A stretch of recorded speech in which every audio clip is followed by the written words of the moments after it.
श्रीमद् भगवद गीता में भगवान श्री कृष्ण ने कोई ऐसा पहलू नहीं छोड़ा जो हमारी प्रॉब्लम्स, चाहे वो पर्सनल हो या प्रोफेशनल, का सलूशन ना दिया हो। हजारों साल पहले उन्होंने आज के इंसान, आज की सोसाइटी के चैलेंजेस को समझ लिया था और इन चैलेंजेस को समझने और इनसे बाहर निकलने के तरीके भी बता दिए थे।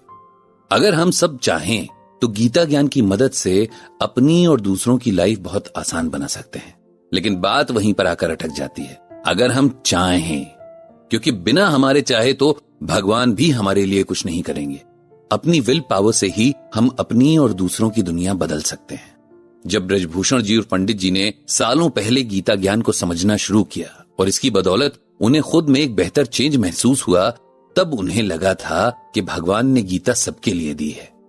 अगर हम सब तक ना सही, लेकिन जहां तक पहुंचा सकते हैं इसे पहुंचा सकें, तो शायद एक इंसान के तौर पर सोसाइटी के लिए हमारी जो जिम्मेदारी है वो कुछ हद तक पूरी हो। बस यही सोचकर वे गीता ज्ञान ब्लॉग लिखते हैं और इसी सोच के साथ हर उस जगह जाते हैं जहां उन्हें बुलाया जाता है। ऐसा ही एक इनविटेशन उन्हें फिर से आया है। ये इनविटेशन एक एनजीओ की तरफ से है जो कि अंडर प्रिविलेज बच्चों के लिए काम करता है। उन्हें पढ़ाना, उनकी स्किल्स इंप्रूव करना, अगर कोई नशे की गिरफ्त में है तो उसे इससे बाहर निकलने में मदद करना, कुल मिलाकर इन बच्चों की लाइफ को थोड़ा बेटर बनाने की कोशिश करता है। जब पंडित जी ने इस इनविटेशन का मेल पढ़ा तो बिना देर किए तुरंत हाँ कर दी। बच्चों को लेकर तो पंडित जी और सरला जी वैसे ही बहुत सेंसिटिव हैं। उन्हें लगता है कि सभी बच्चों को अच्छा माहौल मिलना चाहिए, आगे बढ़ने के मौके मिलने चाहिए। बाकी कैपेबिलिटी तो हर बच्चे में होती ही है। पंडित जी को एनजीओ के ऋषभ की तरफ से कॉल आया था। उसने बताया कि एनजीओ में ज्यादातर काम करने वाले बहुत यंग एज के लड़के लड़कियां हैं जो कि अभी स्कूल या कॉलेज में पढ़ रहे हैं। इन लोगों के पास सैटरडे और संडे का ही टाइम होता है, इसीलिए वे लोग सेशन भी उन्हीं डेज में करना चाहते हैं। पंडित जी ने ऋषभ को कहा कि अगर वो चाहे तो इसी संडे वे उसके साथ चल सकते हैं। ऋषभ ने इस बात के लिए फौरन हाँ कर दी। पंडित जी ने भगवान श्री कृष्ण को धन्यवाद दिया कि उन्होंने गीता ज्ञान जैसा प्रेशियस गिफ्ट दुनिया को दिया है। अगले संडे सुबह 10 बजे ऋषभ पंडित जी को लेकर आ गया था। सरला जी को जिस दिन पता चला कि पंडित जी बच्चों के लिए सेशन करने वाले हैं, उनकी तैयारियां उसी दिन से शुरू हो गईं। घर पर ही तरह तरह की जल्दी खराब न होने वाली चीजें बनाने लगी, जैसे कि मठरी, बिस्किट वगैरह वगैरह। वे चाहती थी कि पंडित जी जब सेशन के लिए जाएं तो बच्चों के लिए ये सब लेकर जाएं। मार्केट से खरीद कर देना आसान है, लेकिन जो स्वाद किसी के प्यार से बनाए पकवानों में होता है वो बाजार की चीजों में हो ही नहीं सकता है। ऋषभ के साथ जब पंडित जी और सरला जी चलने को हुए तो उसने झिझकते हुए पंडित जी से कहा कि जहां वे लोग जा रहे हैं वो एक कच्ची बस्ती है। वहां सेशन के लिए किसी हॉल या रूम का अरेंजमेंट करना मुश्किल है। खुली जगह में सेशन होगा, आसपास का माहौल भी कुछ खास नहीं होगा, लेकिन बच्चे बहुत अच्छे हैं, हर क्लास को बहुत अच्छे से अटेंड करते हैं। पंडित जी हंसते हुए बोले कि ऋषभ को परेशान होने की जरूरत बिल्कुल भी नहीं है। वे जानते हैं कि वे जहां जा रहे हैं वहां क्या हालात होते हैं। बस हो सके तो सरला जी के लिए एक चेयर डलवा देना, क्योंकि उनके घुटनों में दर्द रहता है। वे बहुत देर तक खड़ी नहीं रह पाती हैं। उनकी हम्बलनेस देखकर ऋषभ की सारी झिझक मिट गई। रास्ते में पंडित जी ने ऋषभ से उसके बारे में पूछा। वो बस 21 साल का था और इस उम्र में इतनी सीरियसनेस और इतना डेडिकेशन देखकर पंडित जी हैरान थे। उन्होंने ऋषभ से पूछा कि इस सब की इंस्पिरेशन उसे कहां से मिलती है। तब उसने बताया कि इस सब की शुरुआत अच्छी नहीं थी। उसकी लाइफ के एक एक्सीडेंट ने उसे एकदम बदल दिया। उसने बताया कि उसके पेरेंट्स लॉयर हैं और उनकी बहुत रेप्यूटेड लॉ फर्म है। मेरी मदर एक वर्किंग वुमन है, इसीलिए मैं और मेरा छोटा भाई एक आया के हाथों से पले हैं। वो हमारी अंजू आंटी हैं, जो हम दोनों भाइयों के लिए बिल्कुल मां जैसी हैं। अंजू आंटी बहुत गरीब फैमिली से थी। अपने खुद के बच्चों को घर पर छोड़कर हमारी केयर के लिए आती थी। दिन भर हमारे साथ रहती थी और उनके होते हुए हमें कभी एहसास नहीं हुआ कि हमारी मां घर पर नहीं रहती हैं।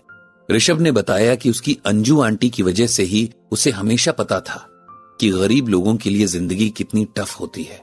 ऊपर से सोसाइटी उन्हें उनके बेसिक राइट्स भी नहीं देना चाहती।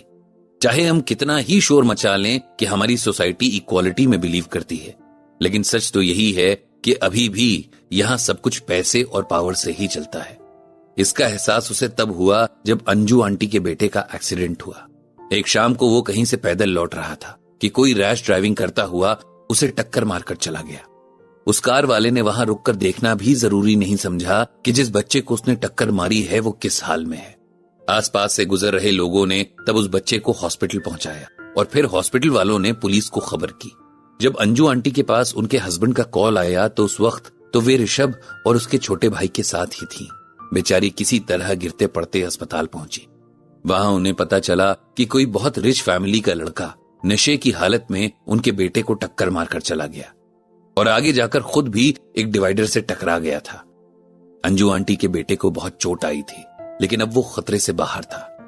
वो इस हिट एंड रन की पुलिस कंप्लेंट करना चाहती थी, लेकिन पुलिस ने उल्टा अंजू आंटी को ही डराकर भगा दिया। आंटी ने ऋषभ के पेरेंट्स से हेल्प मांगी, लेकिन उन्होंने भी अंजू आंटी को यही समझाया कि उसने एक्सीडेंट किया है, वो बहुत बड़ी फैमिली से बिलोंग करता है और उनसे लड़कर अंजू जीत नहीं पाएगी।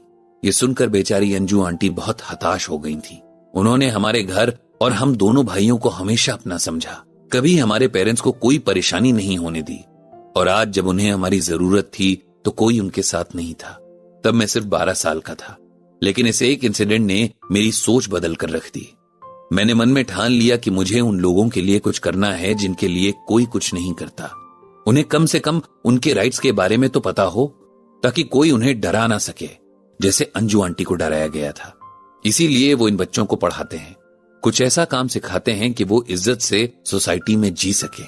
पंडित जी और सरला जी को ऋषभ की कहानी सुनकर उस पर बहुत प्यार आया। उन्होंने उसे बहुत सारा आशीर्वाद दिया और भगवान से प्रार्थना की कि हर बच्चे को इतना ही सेंसिटिव बना दे ताकि ये दुनिया एक बेहतर जगह बन सके। फिर उन्होंने ऋषभ को श्रीमद् भगवद गीता से ये श्लोक सुनाया, कर्मणैव हि संसिद्धिम आस्थिता जनकादयः लोक संग्रह मेवापि संपश्यन कर्तुम अर्हसि। यहां भगवान श्री कृष्ण अर्जुन से कह रहे हैं कि हे अर्जुन, राजा जनक ने अपने निर्धारित कर्तव्यों का पालन करके सिद्धि प्राप्त की। आपको दुनिया की भलाई के लिए एक उदाहरण स्थापित करने के लिए अपने कर्तव्यों का पालन करना चाहिए। सिंपल वर्ड्स में इसका मतलब यह है कि राजा जनक, जिन्हें की ऋषि भी कहा जाता था, क्योंकि वे एक राजा होते हुए भी एक ऋषि की तरह सादगी से जीते थे। उनके मन में न तो राजा होने का घमंड था, न ही अपने ठाट बाट की जिंदगी से कोई मोह था। वे तो बस अपनी प्रजा की भलाई के कामों में जुटे रहते थे। वे आज सारी दुनिया के लिए एक एग्जाम्पल हैं। ये मौका हम सबके पास है। अगर हम चाहें तो हम भी बिना किसी एक्सप्लेनेशन के सबकी हेल्प करके एक एग्जाम्पल सेट कर सकते हैं। आज सब बच्चे जो काम कर रहे हैं वो बहुत अच्छा है। ये सब वही है जो गीता में भगवान हमें सिखाते हैं। इंसान सही मायने में तभी इंसान कहलाता है जब वो दूसरों के प्रति अपनी रिस्पॉन्सिबिलिटी समझता है और उसे निभाता भी है। इसके बाद पंडित जी ने भगवान श्री कृष्ण से प्रार्थना की कि वे सबको सद्बुद्धि दें।